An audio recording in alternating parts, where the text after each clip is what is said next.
shunned by the West and exalted by his party faithful. President Robert Mugabe is one of the world's most intriguing leaders still around.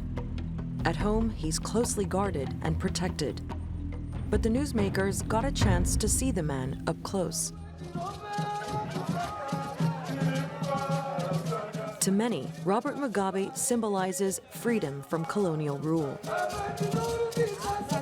I'm free, I can walk all over. He fought to liberate the citizens of this country. These days, his speech and his steps are slow and careful. But Mugabe is clinging on. President Robert Mugabe is still seen as a hero to his supporters. But even members of his party, the ruling ZANU-PF, have a burning question. Who will succeed the 93-year-old leader?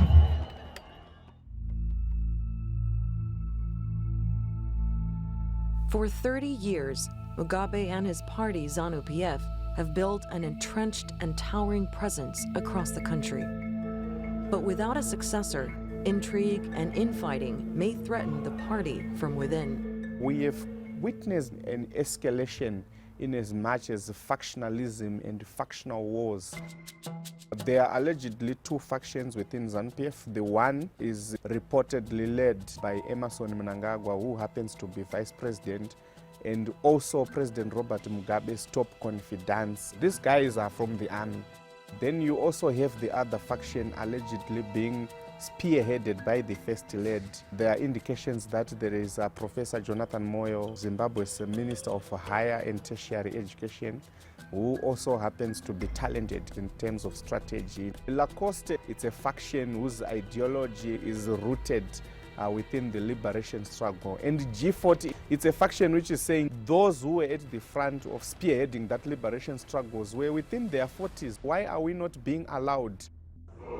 And there's another group asserting itself. The war veterans, Mugabe's former comrades in arms.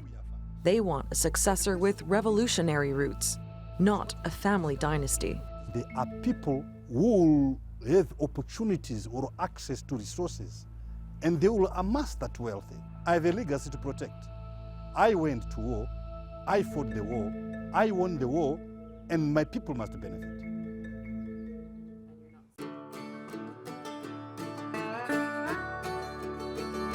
With an election less than a year away, Robert Mugabe is already hitting the campaign trail. He's made several medical trips abroad this year, but denies any serious illness. Well, there is the issue. If the president is going, I am not going. The president is dying, I am not dying.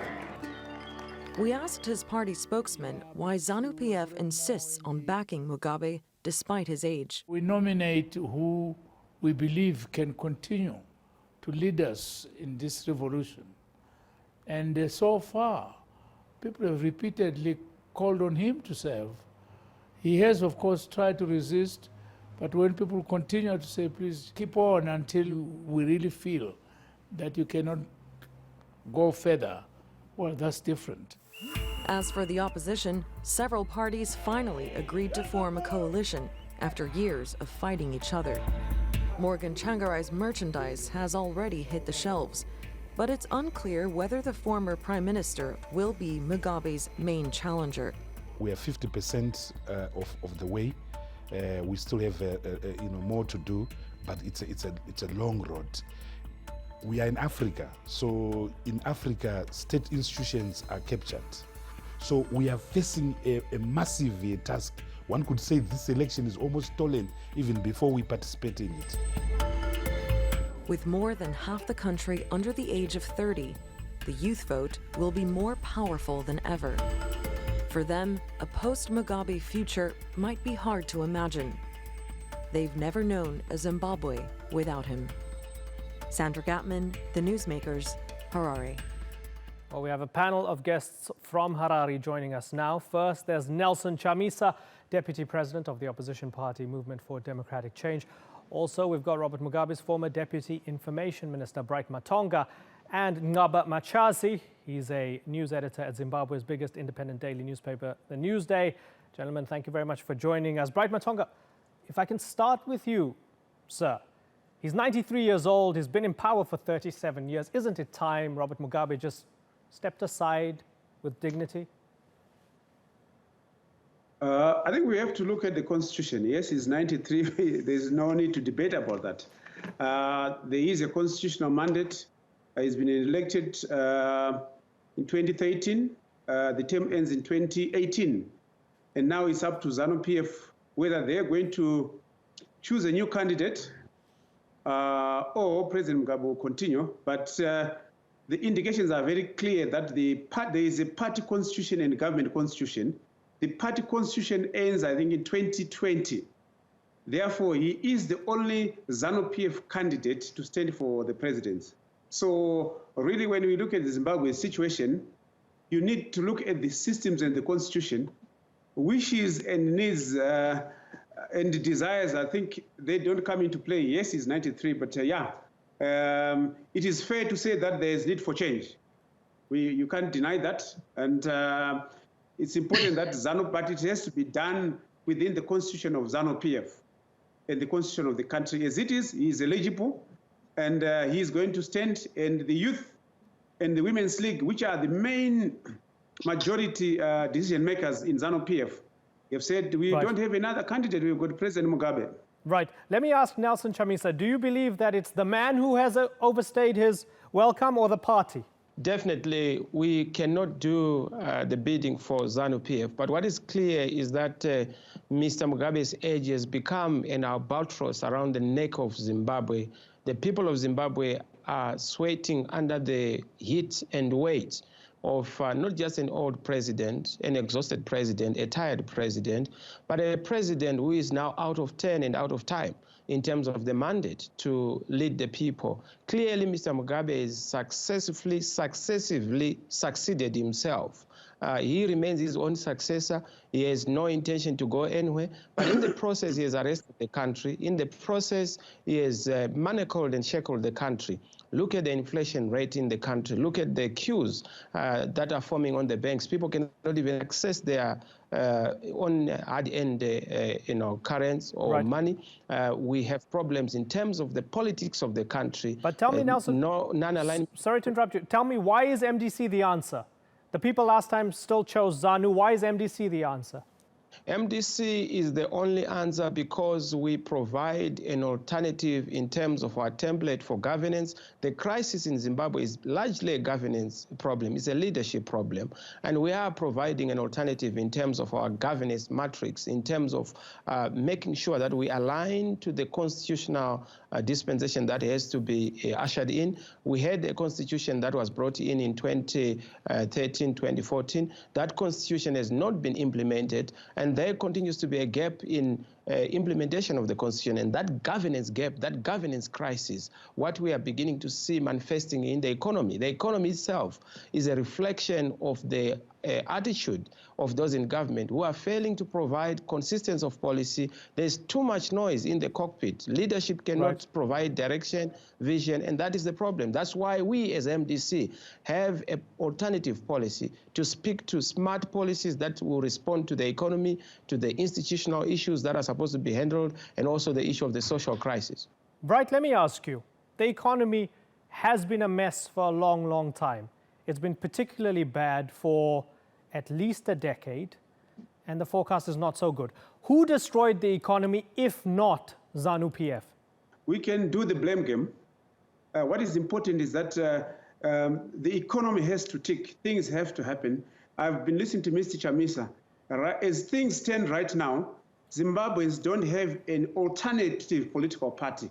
There is disunity within the opposition. Even when it comes to overstaying, there is overstaying of leadership within the MDC. There has been change of the constitution, and I think Zimbabweans don't want to change for the sake of changing. There's been elections that have been won by ZANU-PF. People can say they were free but not fake, but yeah, the economy, there's a shortage of foreign currency. We've introduced what they call the bond, that is the equivalent of, it's a Zim dollar currency, which is supposed to be at par with the US dollar. It's not, it's trading at, there's a 35%. That is a challenge. But really, there has to be a new injection of ideas, a new injection of capital. So those are the things that needs to be worked on. We hope the opposition or the coalition of opposition, they're supposed to, to give an alternative. But there also seems to be disunity within the opposition. Okay, so let's ask Nelson then. Let's ask Nelson, why are you not unified? Well, there is no disunity, there is diversity. And the more the merrier. That diversity is very important because it's the rainbow and the mosaic manifestation and illustration of how we are variegated as a society and as a country. We are uniting and converging as opposition political parties. It is a process. We are almost there. We are happy that the opposition is finally coming together to focus on constructing an alternative narrative in governance, an alternative narrative in the economics of the country, an alternative narrative in terms of our relations with the international community. We want to restore Zimbabwe among us, the family of nations, and we are doing that. Clearly, ZANU-PF does not constitute an answer. It constitutes a problem. It is a question, and what we want is an answer, and the answer comes from the opposition. And the opposition is very ready. By the way, President Tsvangirai, whom he referred to as having overstayed, is one of the tried and tested leaders who have beaten Mr. Mugabe in previous elections. Elections have been disputed in this country, and the only candidate in our view who is going to again beat Mr. Mugabe is Mr. Morgan Tsvangirai. Of course, under the context of a united opposition. Yeah, it sounds as if you're still bitter over those events of 9 years ago. If you believe they stole the election from you 9 years ago, perhaps you believe that they're going to steal it next year? Am I right? Once bitten, twice shy. In fact, we have learned our lessons. We now know how to catch a thief. They've done it before. We now have mechanisms to make sure that we stop them. By the way, ZANU-PF is so divided. There are factions within ZANU-PF. You know that the former Vice President, Dr. Mujuru, moved away from ZANU-PF. So ZANU-PF is effectively split. Even within, they are poisoning one another. They are fighting one another. There is total war. There is elite rupture. The center can no longer hold. So we are also counting on that one. There are fissures and fractures within ZANU-PF, and we are going to capitalize on that one. It's a wounded animal. We are hunting, and we are making sure that we will catch our catch finally. Okay, so Bright, you accused Nelson's party of not being unified. What about ZANU-PF? What about the fact that it seems as if Robert Mugabe has even lost the war veterans, the very people he was trying to placate in order to push forward his land reform policies and seizing white-owned farms? He's losing some crucial partners, isn't he, Bright? I think ZANU-PF is a massive institution. ZANU-PF controls all structures of government, being the parastatals, the army, the police. Yes, there are divisions. Yes, there have been stories of the vice president being poisoned. Yes, there are infights, the war veterans. That's very correct. But I think as things stand right now, week in, week out, there is massive campaign by ZANU-PF. They've got this, what they call youth interface, where they are oversubscribed, 60,000 youth every province. And we haven't seen that from the opposition. Really, as a Zimbabwean, I would like to see a unified opposition so that a party that is in power cannot sit back and relax. Okay. That is the problem that we've had for all these years. So it is important that this happens. But as things stand right now, there is a big problem. ZANU-PF, the indications are that ZANU-PF will have a landslide victory. They've got this command agriculture. There's the majority of Zimbabweans are farmers. Okay. And the harvests have been very good. Fair enough. Yeah. You used the word landslide. I want to take that word and pose it to Ngaba Machazi. Ngaba, we lost you for a couple minutes, but you're back, and you would have heard a little bit of what the other two gentlemen had to say. Is this going to be more of the same come next year? Is ZANU-PF going to win? Well, I can't definitively say they are going to win, but there's a real danger that the opposition is in sixes and sevens. They have absolutely no clue what's going on. They're bickering amongst themselves. They have a golden opportunity to win this next year, but at the present moment, they are not inspiring any confidence whatsoever. They are coming together as an alliance which was supposed to be, but it seems to be pulling up among themselves. They are fighting. themselves, as it is. Even the other deputy president, Chapa's colleague, is also not happy with the alliance that they're trying to come up with. Okay, so Nelson, you have a golden opportunity. You're getting free consultancy from Ngaba here. He's saying you have a great opportunity come next year, but you're messing it up. What do you have to say to that? We acknowledge that we have indeed a golden opportunity, and we acknowledge that we indeed have very strong oppositional forces and political parties that are going to come together, that have already begun the process of coming together.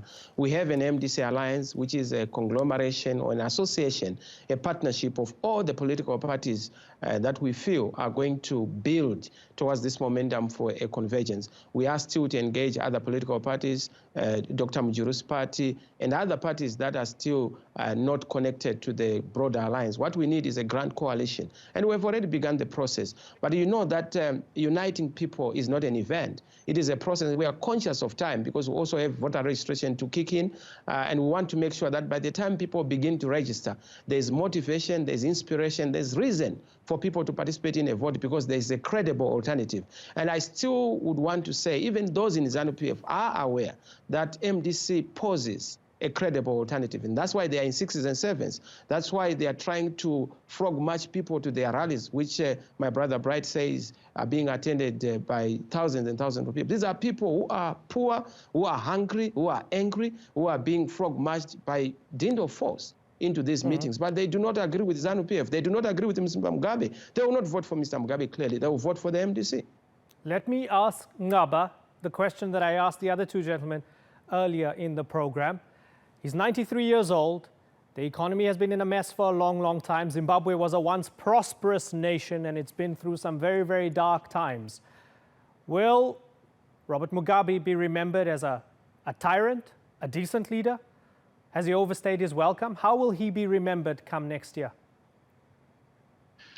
Well, the problem with history, it has a way of resuscitating and cleaning people's images. We have seen some of the worst dictators who are now remembered fondly. The problem with Zimbabwe now is that Mugabe has shaped Zimbabwe in his own image. Even the opposition are beginning to mimic some of Mugabe's, what we would not like in Mugabe. For example, Chamisa is there right now. I don't know how long his own president of the party has been in power for 18 years or so, which is almost half of what Mugabe has been there.